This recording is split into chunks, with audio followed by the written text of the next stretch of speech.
All right, guys, what is going on? Welcome in. So I just wanted to make a quick video on the whole Jamal Adams situation that we currently have, have on our hands here as Jets fans.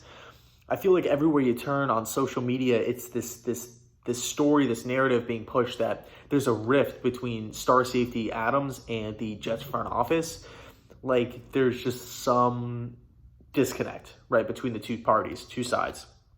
And I to be honest with you, I think it's being way overblown. I think this is such a common thing you see literally year after year after year, where it's a player gets picked, whether it's first round, second round, third round, whatever. Player gets picked, player signs the contract, comes in the league and does really, really well, right? Dominates, excels, whatever you want to call it. And towards the tail end of the rookie deal, they kind of feel, I'm somewhat being underpaid. And in Jamal Adams' case, that's pretty much what's going down. When you look at Adams as a player, he's dominated under Todd Bowles. He's dominated under Greg Williams. Multiple-time Pro Bowler. Ton of production, right? A ton of production. He has the recognition from players and coaches across the league that this guy's one of the best defensive players in the league. When I look at him from the safety position, I would say he's a top three. When I look at him specifically at the strong safety position, I know I'm a Jet fan here. I know it might come across as biased, but I would probably have to say he's the best strong safety in the league. I mean, who else can really compete with him? Eddie Jackson? Okay, like you can make an argument, but I think at the end of the day, I would still take Jamal. Landon Collins, I mean, he had that really, really nice season with the Giants a couple years ago, but I mean, since then his production has definitely dipped. Minkah Fitzpatrick, okay, yeah, you can make that argument, but I kind of view Minkah as more of a free safety, nickel corner, strong safety, right? He's just a Swiss Army knife that you could play on the, all over the defense, all over the secondary. Even on the outside, Miami was playing him on the outside.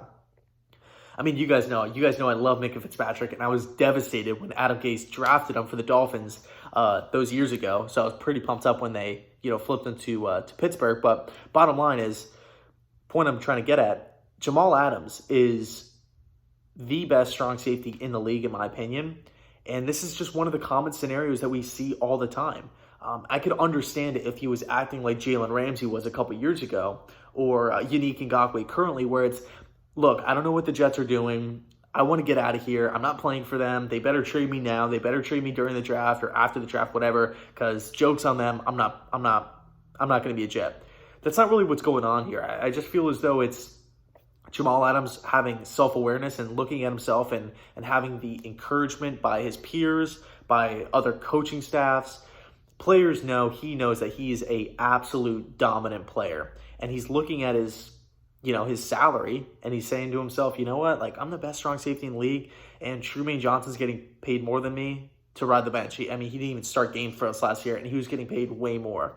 I could see how that would get under Adams' skin, but at the end of the day, it is a business. We all know that.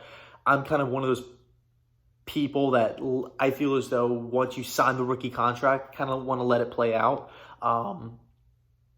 Unless you sign an extension. And that's kind of where the two parties are at. Jamal Adams is like, hey, I've literally done everything that you've wanted me to do as a franchise. Being the strong safety of this team, what else do you want me to do? I've been a Pro Bowler. I've did well under two different coaching staffs. I did more than well, actually. What more do you want me to do? What more do I have to prove to you, the Jets, to sign me on a long-term deal? Like, I want some long-term security. And I feel as though the Jets are kind of, Joe Douglas is like, hold on just a second. This team is not good. We have no O-line. And I'm talking about Joe Douglas originally coming into the Jets, the Jets team. We have no O-line. Our quarterback is young and has not shown any progress under Adam Gase. The fan base despises Adam Gase. We have no corners. We have no edge rusher. We have no pass rush at all. Everybody's seemingly getting hurt. And, we brought in this big money running back, Le'Veon Bell, and we don't really know if we're going to keep him, trade him, cut him, whatever. Hold on, Jamal Adams. We have bigger fish to fry at this moment. We have free agency to worry about. We have the draft to worry about. We have a lot of things that we need to address as a team before we get your extension done. And that's where I feel like, the crack is, the disconnect, the rift, if there is one. Jamal Adams, like I said before, feels like he wants the extension, and he's kind of in the mindset, and I'm not speaking for him or anything like that because I don't know him, but I would assume it's coming off to me like he's like, what more do you want me to do? I want the long-term deal. And the Jets are like, we have bigger things to worry about right now. You're still under contract. You better play it out. So I see what it is. But bottom line is this. We see this all the time. Player gets drafted. Player does well. Player wants an extension or, to be paid more, and rightfully so. And the team is just like, hold on just a second. Let's kind of see how this thing plays out. We saw it with Kirk Cousins. We're seeing it with Dak Prescott as well. Dak Prescott, I feel like that situation's worse because he's the quarterback. He was a third-round pick, so he's getting paid a lot less than a first-rounder. And now he's, because he's a quarterback, he's going to demand top dollar, and that's going to be a lot more than top dollar for a safety. So let's not blow it out of proportion here. I think Jamal Adams still wants to be a Jet. I know he tweets out these like cryptic things and stuff, but at the end of the day, he's still a young dude. He's a young dude that kind of knows his value, knows his worth, and I'm not going to hold that against him. So that's kind of my take on the whole situation. And I will say this to kind of end the video. The Jets are in a weird or interesting position where it's, okay, if we do go out and we re-sign Jamal Adams, we potentially just locked up a future Hall of Famer here. I don't think that's a stretch to say. We pretty much just locked in, guaranteed us dominance, absolutely perfection at the strong safety position for the next, whatever it is, 5-6 seasons. If not, we trade him and we get a massive haul back, right, with picks, and probably a first-round pick would be included in that.